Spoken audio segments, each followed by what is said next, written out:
desarrollo de la cultura romana no solo se sentaron las bases para el derecho tributario, sino para el derecho en sí. Los primeros controles, los órganos recaudadores, los primeros cuerpos jurídicos, incluso el primer censo de la historia, motiva por intereses tributarios, surgen en Roma. Los emperadores tales como Augusto, que en el tiempo que manejó los destinos del imperio establecido, el imperio del 1% sobre los negocios globales. Así pues, una de las más importantes civilizaciones de nuestro mundo llega a la humanidad, pensando benéficamente sobre dependiente regulación jurídica tributaria que prevalecerá permanentemente. El lado negativo de la cultura en el estado tributario siempre se liga con el potencial jurídico que se manejó y como se ha venido reiterando continua vigente.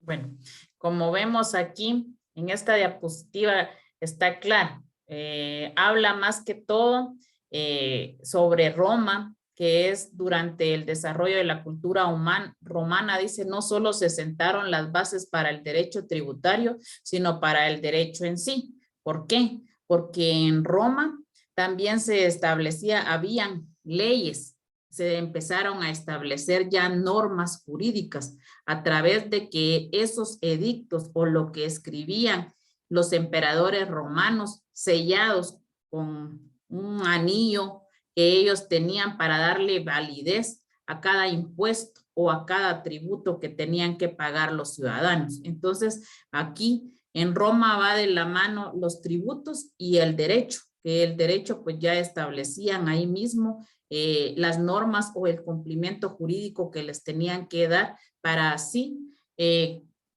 pagar los tributos. Dígame, Mari. Sí, licenciada, igual, ¿verdad? Cuando no había alguna moneda o tipo de dinero que pudieran dar estos otros pueblos, ¿verdad? Quienes los romanos les pedían tributo, les quitaban ganado, granos, o ahí sí que cualquier fruto que ellos mismos cosechaban, ¿verdad? E incluso se menciona que históricamente hasta pagaban con las hijas, ¿verdad? Quienes tenían hijos, pues hasta con hijas. Entonces también era como una forma de pagar tributo. Sí. Ahí lo vamos a ver, Mari. Aquí están las diapositivas, pero le agradezco por su participación y espero que así fueran todos, que todos aportaran a la clase sus opiniones, porque así pues la hacemos más amena y sabemos más del conocimiento y me ayudan también ustedes a poder redactar. Lo que les quería compartir también es de que el lunes que iniciamos clases y que empecé a crear en la de Zoom y para subir al canal de YouTube, vieran que me dio mucha alegría porque yo no había leído, como me desconecté, hubieron muchos comentarios de alumnos no de aquí, sino que de otros lugares donde me agradecían que había subido la clase, que estaban las diapositivas, porque gracias a eso habían podido resolver algunas sus tareas y vieran que eso lo anima más a uno para grabar las clases, subirlas, inclusive el licenciado Julio, que él da los derechos civiles allá en Jalapa, siempre nos comentaban que habían alumnos que a él lo felicitaban por subir las clases, pero yo jamás me imaginé que en mi canal iban a haber también comentarios dando el agradecimiento de subir las clases y que les servía de base para hacer sus tareas. O sea que a la larga pues sí ha servido que que se suban las clases al canal y con la participación de ustedes, porque ahí están las clases donde ustedes hablan, participan, que es el grupo que yo me animo más a estarle preguntando o a estarlo cuestionando, porque a la larga pues ustedes ya van de salida y ya tienen que estar acostumbrados a que les pregunten. Yo, por ejemplo, cuando inició con ustedes, yo tenía un gran temor porque entre ustedes hay muchos que saben, que le podían debatir a uno y ahora pues yo a lo largo de estos años he aprendido mucho. Todos los cursos que he dado me han dejado una gran lección y todos los que he dado van amarrados con los cursos que doy. Entonces yo ya no tengo miedo de estar aquí al frente con ustedes, dando la clase porque estoy segura de lo que les estoy dando, de lo que les estoy hablando, porque a la larga pues yo me he preparado y todo esto viene amarrado a lo que les estoy dando. Ya no hay una inseguridad en mi persona para estar dando las clases aquí con ustedes, que era el grupo que, como les digo, siempre ha sido participativo. Hay algunos que saben bastante, que opinan y a pesar de que sepan bastante, siempre han respetado la forma como doy clases, lo que les explico y también eso es de admirarles a ustedes. Entonces, a mí me gusta que participen y le agradezco, Mari, por ayudarme a contribuir porque vieran de que es bien difícil estar hablando y hablando aquí con ustedes y que no haya una participación. Cuesta mucho. Entonces sí, les agradecería que cuando quisieran intervenir, pues me levantaran la mano y me ayudaran también a participar en la clase. Como vimos aquí también dice que en Roma se dio el primer censo. Ustedes lo saben que la historia lo trae que se hace mención cuando el niño Jesús iba a nacer porque María ya estaba embarazada, pero tenía que irse a registrar para este censo, por eso se dio el nacimiento de Jesús en Belén. Entonces, Roma fue uno de los primeros encabezados a realizar y a motivar que se hicieran los censos para ver cuánta población existía, pero ellos tenían la finalidad pues de ver la población para así también cubrir sus impuestos. ¿Por qué? Porque nos vamos a ir dando cuenta aquí en lo que vamos a ir desarrollando que ya después ya no alcanzó los botines de guerra, que a pesar de que conquistaban los pueblos, ya no era suficiente lo que los pueblos daban, sino que tenían que ver cómo se agenciaban de más fondos para poder cubrir sus necesidades y la buena vida que tenían ellos mismos. En Egipto.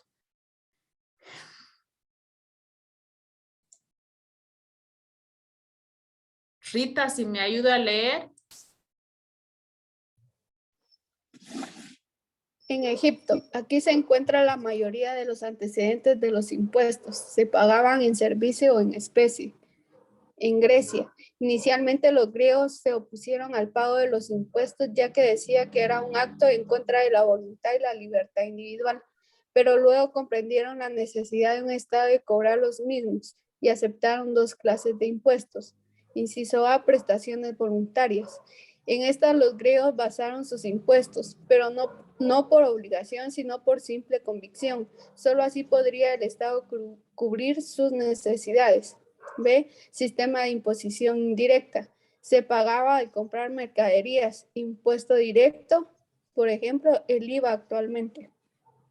En Egipto nosotros hemos visto que ahí tenían al pueblo hebreo para poder construir las pirámides. Entonces ellos pagaban su servicio en especie. ¿En qué sentido? En estar construyéndoles a los faraones las pirámides. Entonces aquí pues dice, se encuentra la mayoría de los antecedentes de los impuestos, se pagaba en servicio o en especie. Quiere decir que trabajo por comida.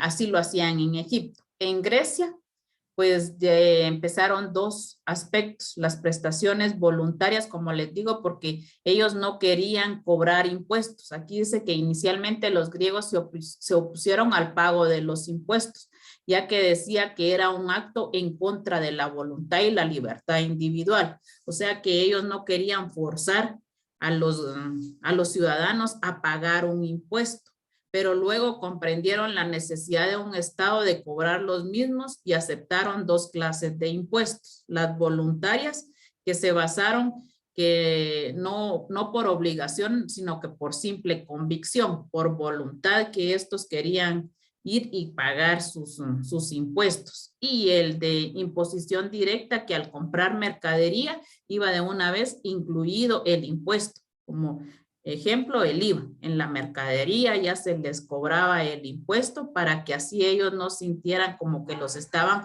obligando a contribuir a pagos de impuestos, sino que ustedes saben que los griegos eran filósofos, entonces eran muy inteligentes para poder crear todo esto, este tipo de, para lavarles la mente a la gente y darle a entender de que no la estaban obligando, sino que si a través de ella adquiría una mercadería, tenía que pagar sin darse cuenta que ahí mismo venía un impuesto recargado sobre la misma mercadería.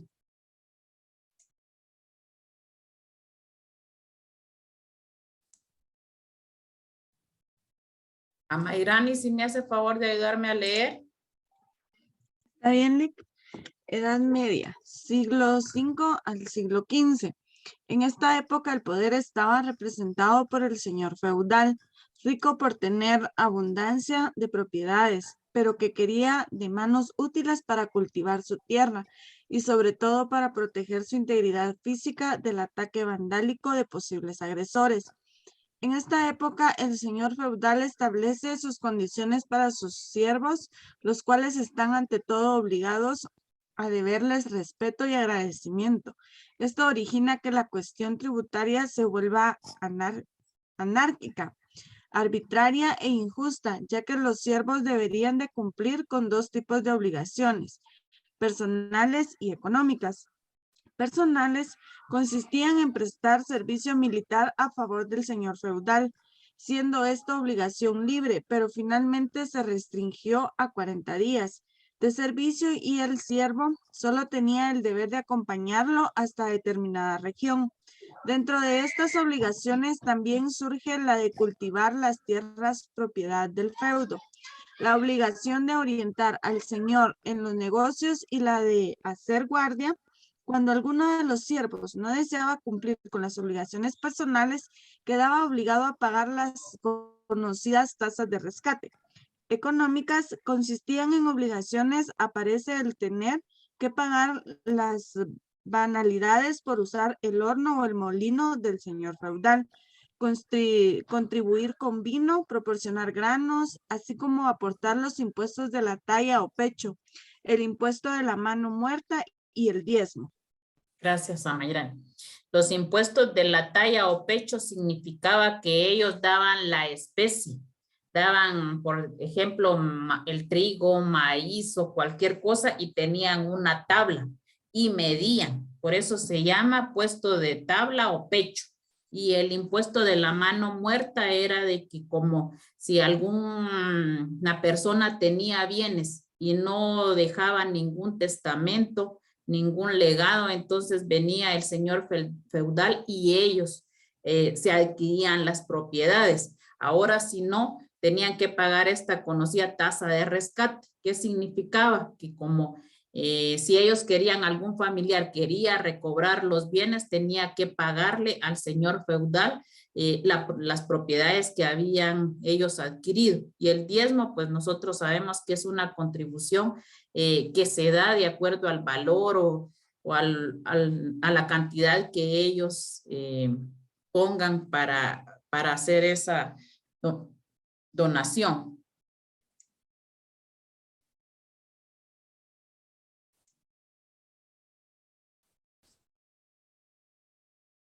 Mariela, si me hace favor de ayudarme a leer.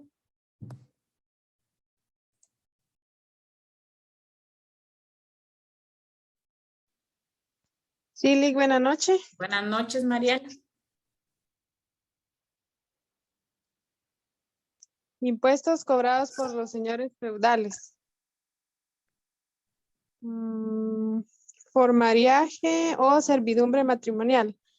Se pagaba conforme a la estatura de la mujer. Se pagaba al señor feudal cuando un siervo o sierva quería contraer matrimonio con persona de otro feudo. Capitación. Se pagaba al señor feudal por cabeza después de realizar un censo. Es decir, persona censada debía pagar su impuesto generalmente por un año. Aquí se originó el concepto de ingreso de cápita, por cápita. Constituye antecedente del ISR. Mano muerta. Derecho que tiene el señor feudal de quedarse con los bienes de un siervo que fallecía sin dejar herederos o cuando no tenían hijos a quien heredar. Antecedente, impuesto de herencias, legados y donaciones. Derecho de relieve.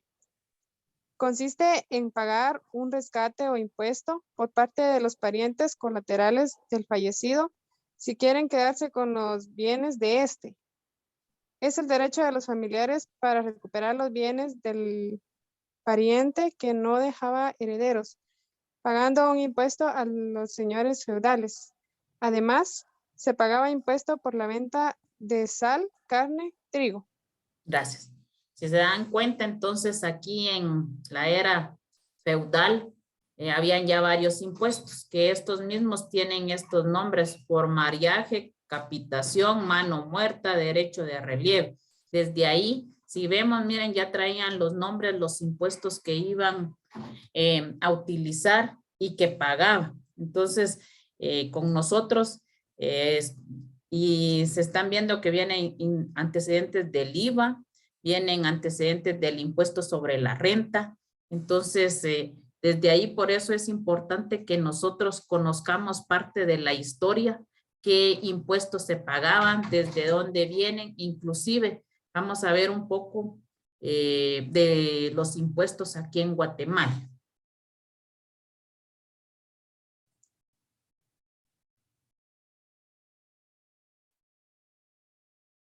Mari, si me ayuda a leer. Edad moderna va del siglo XVI al siglo XVIII. Desaparece el sistema feudal, aparece el Estado, el que para fortalecerse necesitó de un tesoro nacional. El siervo se convirtió en hombre libre que vive de su trabajo personal, por lo que fue dueño de las tierras. Resurge el tributo. El tributo recupera su naturaleza original, que es una prestación en beneficio del Estado, por medio del cual éste obtiene recursos para satisfacer sus necesidades económicas. Había una concepción autoritaria en el cobro de los tributos. Edad contemporánea, siglo XIX al siglo XXI. La actualidad. Dos grandes hechos ocurren en Europa, modificando con ello el concepto de finanzas públicas. La revolución bolchevique en Rusia, la Segunda Guerra Mundial a nivel mundial, que se desarrolló en el continente europeo. En el contexto guatemalteco, a partir de la revolución de 1944, hecho que marcó grandes cambios sociales que influyeron en las finanzas públicas como en la sociedad en general, por lo que el Estado en la mayoría de países, incluyendo Guatemala. Por lo que aparece el déficit fiscal y con ello la deuda pública, así como las instituciones de crédito público, y con ellos el Estado contrae cada vez más obligaciones de tipo económico y político. En esta época se da el desarrollo de las ciencias tributarias. Necesidad. Son necesarios los tributos para cubrir diferentes gastos públicos. En Guatemala representan más del 85% de los ingresos del Estado. Con estos ingresos, el Estado puede dar cobertura a los gastos públicos y cubrir las necesidades básicas de la población. Gracias. En la edad moderna, los impuestos eran para el señor feudal. Ya en la edad moderna, entonces desaparece que ya no es para el señor feudal, sino que para el Estado.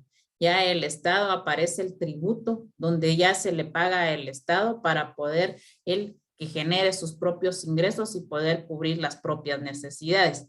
En la edad contemporánea, dice que lo mejor se dio el concepto de finanzas públicas con la revolución de Bolshevik en Rusia. ¿Qué pasa? Que estos pueblos hubieron pueblos de que se alzaron, hicieron una revolución, como la revolución aquí de 1944.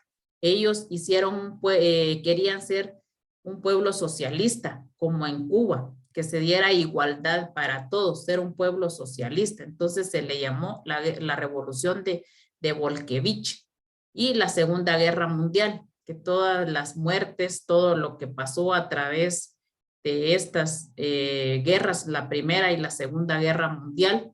Entonces, por eso en el continente europeo, esto dio también auge a que se formaran más las finanzas públicas. ¿En qué sentido? Para que ya el Estado se encargara de generar y ver cómo se conseguían más ingresos para poder satisfacer las necesidades de los ciudadanos, organizarse con instituciones que llevaran a cabo la prestación de servicios y pudieran satisfacer las necesidades de las personas, que ya no solo fuera a través de hacer rico a una persona individual con su familia, sino que en sí fuera un pueblo socialista, que se beneficiaran a todos los ciudadanos en general, no solo a una pequeña familia.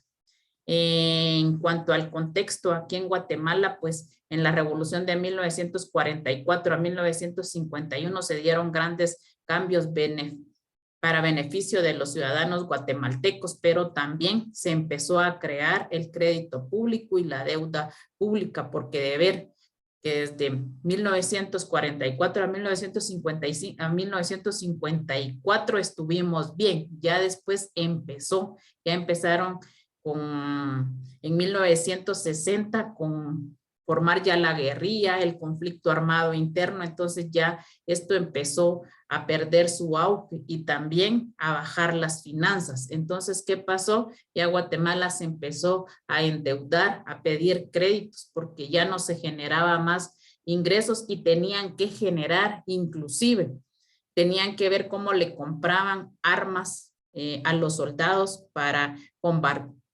combatir a los insurgentes. Entonces ellos no tenían cómo generar este tipo de ingresos para darle la compra de los utensilios que iban a necesitar el ejército. ¿Y qué hacían? Entonces prestar a otros países para poder comprarle el armamento a los soldados que necesitaban para combatir a los guerrilleros.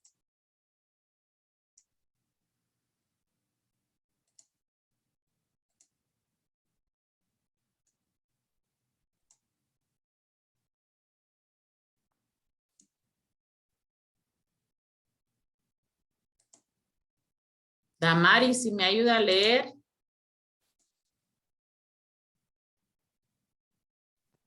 Buenas noches, licenciada.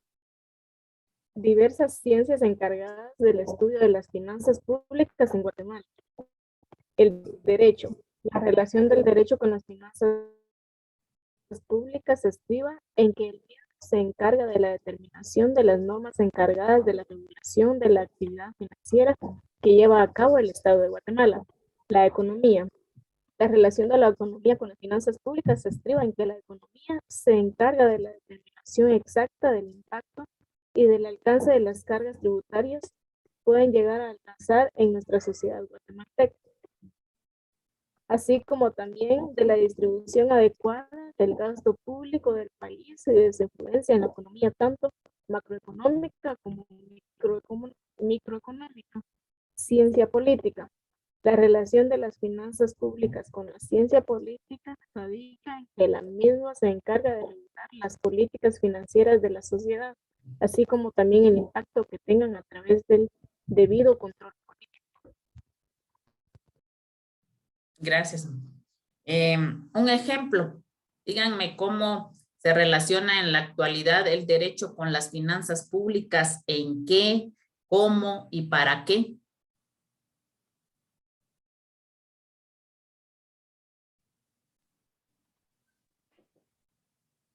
Licenciada, serían las normas que existen, o sea, las leyes vigentes, ¿verdad? Que En están las para leyes vigentes, sí. Un ejemplo de una ley, Mari.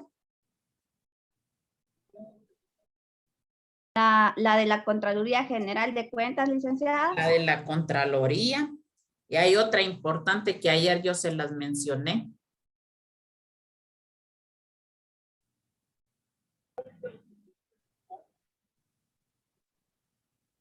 La del banco también, ¿verdad, La licenciada? del banco, y la más importante y que vamos a analizar entre las leyes que están es la ley orgánica del presupuesto.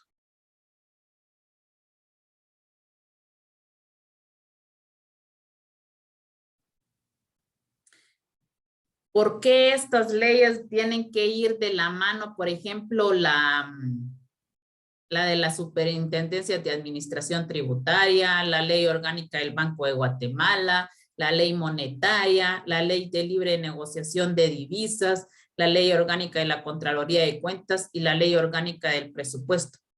¿Por qué se relacionan cada una con el derecho financiero o con las finanzas públicas? ¿Y en qué estas, dónde va las que le mencioné van unas todas son de derecho, que son normas jurídicas, pero dónde ponemos algunas en la economía y otras en la ciencia política? Buenas noches, Lick. Buenas noches, Yo Amaira. considero de que, como dijo usted, ¿verdad? Ambas tienen relación, pero sin embargo, en sí, la ley de presupuestos del Estado, esa se encarga de regir las normas en que se debe de basar para la elaboración del presupuesto. Esa misma tiene relación con la ley de la Contraloría General de Cuentas porque esa es la que le va a ayudar a regular a que no se altere, podremos decir, o que esa misma sea la ley que regule y que controle que todo sea para lo que se especifica dentro del presupuesto y dentro del Banco de Guatemala, porque este mismo pues tiene relación de que con el Ministerio de Finanzas Públicas, ¿verdad? Quien es el que desembolsa todo lo del presupuesto. Entonces, en sí, cada una tiene relación y hace su fundamento desde el presupuesto para que también se regule, y la Contraloría, que es el ente contralor de todo. Sí, y en lo que cabe, añadámosle a todo lo que usted dijo y la felicito porque quiere decir que sí está desde ayer conectada y está en mi clase, Amairani. La felicito.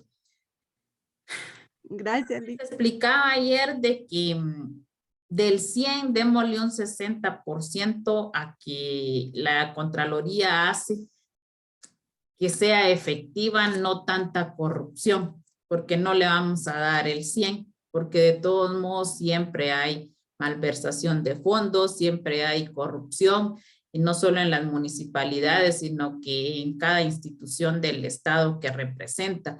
Pero sí sirve un poco, porque saben que no se puede alterar, que no se puede hacer como antes, que era tan fácil, ahora se maneja hasta una factura electrónica. Usted misma lo sabe. No sé si se ha dado cuenta que ahorita en la tesorería, por ejemplo, si no manejan la factura electrónica que está pidiendo la SAT, no se les puede pagar. Tienen que llenar ciertos requisitos que hasta por la SAT están siendo fiscalizados estos entes que generan o que dan, por ejemplo, que surte la librería.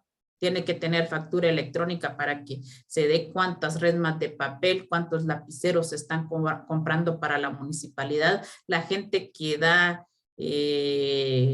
por ejemplo, para lo de la comida, algún evento, tiene que tener sus facturas electrónicas. El problema es que aquí se le están dando más prioridad a la gente que tiene más ingresos y estamos dejando a un lado al pequeño comerciante porque, por ejemplo, hay señoras que se dedican a poder hacer los alimentos, pero si no tienen este tipo de factura electrónica no pueden cobrar en la municipalidad. Entonces a ellos se les complica y han generado inclusive de ya no estar dándole a la MUNI el crédito porque les cuesta, les sale un poquito más caro, que tienen que estar pagando el contador, que tienen que estarles llevando el libro de las entradas y salidas, generándole las facturas. O sea, miren hasta dónde vamos nosotros llegando. Inclusive la Contraloría de Cuenta uno como funcionario también hace que cada año nosotros, por ejemplo, los directores de cada oficina, declaremos nuestros bienes.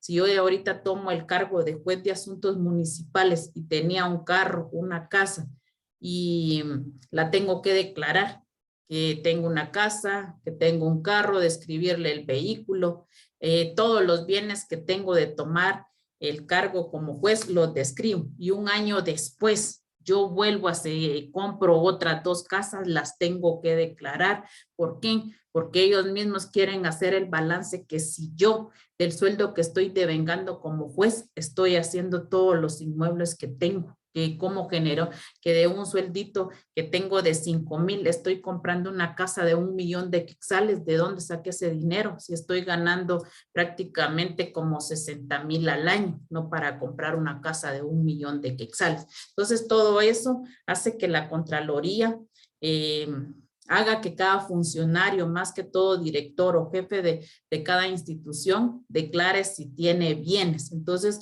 todas estas leyes se hacen para medio fiscalizar, entre paréntesis, las cosas y los funcionarios, que no haya mucha corrupción. Por ejemplo, con la economía, yo le pondría la ley de libre negociación de divisas, que va junto con la economía,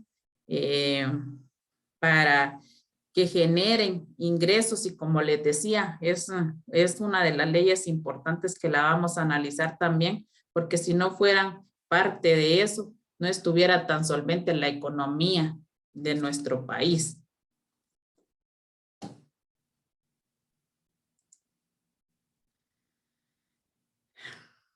William, si me ayuda a leer esta diapositiva. Buenas noches. Buenas noches, William.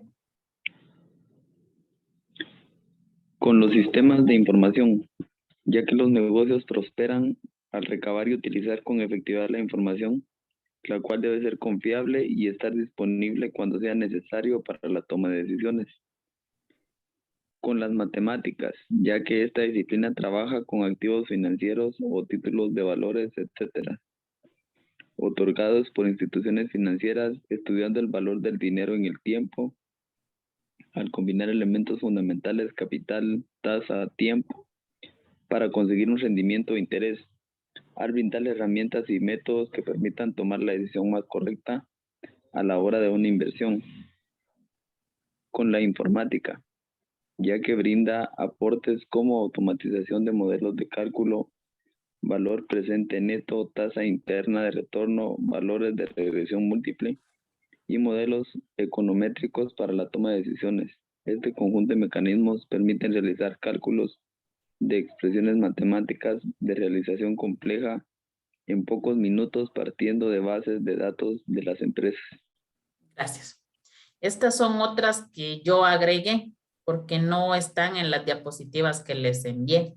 Entonces busqué otras porque son también importantísimas, como la información, porque la información ahora pues está disponible. Gracias a la ley de acceso a la información, ustedes pueden entrar inclusive a la página del Ministerio de Finanzas Públicas, revisar el presupuesto de cada institución que se da a través de la información, a través de las matemáticas, porque son cálculos. Ahí en las partidas presupuestarias ustedes van a ver que solo es cálculos en base a números, a tasas, inclusive cálculos también matemáticas para poder cobrar las divisas al cambio al dólar que se esté, porque así se genera también más ingresos con la informática, porque a través de la informática se da un gran desarrollo. ¿Cómo es posible que ahorita se cobra el servicio del agua 180 al año?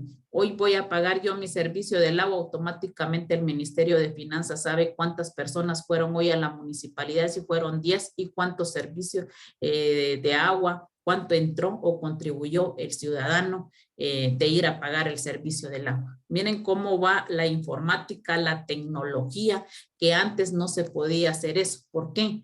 Porque simplemente a través de una tarjeta llegaban y se cobraba el servicio y solo se cuadraba y se depositaba. Luego se hacía una conciliación bancaria y la Contraloría venía a fiscalizar las conciliaciones bancarias que se hacían día a día. En cambio, ahora automáticamente el Ministerio de Finanzas sabe cuánto se cobró de agua, cuánto se contribuyó si se pagaron drenajes, cuánto de boleto de ornato, porque a través de la tecnología automáticamente se maneja y se les llega a ellos la información a diario de lo que ingresa en la municipalidad. Y por último, la historia del Ministerio de Finanzas, cómo se inició aquí en Guatemala. Dice que el papel de la cartera del Tesoro en el desarrollo de las políticas fiscales y presupuestarias a lo largo de 189 años de existencia. Se resume en estas líneas de tiempo que da a conocer los distintos momentos de la historia del Ministerio de Finanzas, en el proceso por medio del cual se instituyeron las finanzas públicas y los antecedentes de este importante y estratégico sector de la administración estatal se remonta a la época colonial de Guatemala, periodo en el que recibía el nombre de Diputación Provincial, entidad encargada de la recaudación y administración del erario público. Erario público, el impuesto. Los impuestos que se podrían cobrar en la época colonial. En 1825, el 7 de octubre del año de 1825, 4 años después de la independencia patria, se crea la Dirección General de Hacienda, dependencia de despacho de guerra y hacienda. Esta fecha ha marcado la historia para el Ministerio de Finanzas Públicas, inclusive se ha tomado esta fecha para celebrar el Día del Financista. En 1827, 2 años después del surgimiento de la Dirección General de Hacienda, se le combina su denominación social a Secretaría de Hacienda y Crédito. Esta era una parte la manejaba el organismo ejecutivo antes de que fuera independiente el ministerio y sigue siendo parte del ejecutivo, pero estaba como secretaría. Entonces, hoy se convirtió en ministerio. En 1945 se eleva a la categoría de Ministerio de Hacienda y Crédito Público. Y en 1971 el Congreso de la República, consciente de las múltiples funciones, atribuciones que tenía la Hacienda Pública del Estado, consideró oportuno generar una separación de dichas funciones y atribuciones con la finalidad de generar un incremento en los ingresos, cambiando como primer paso la denominación social del Ministerio de Hacienda y Crédito Público a Ministerio de Finanzas Públicas, que dentro de sus atribuciones está formular las políticas fiscal y financiera de corto, mediano y largo plazo con base en las políticas económicas y social del gobierno. De esta manera, el Ministerio de Finanzas Públicas fue legalmente constituido a través del decreto 106-71 del Congreso de la República de Guatemala. ¿Alguna duda?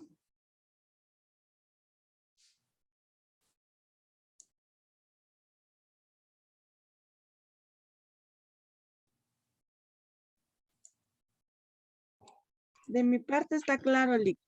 Muchísimas gracias.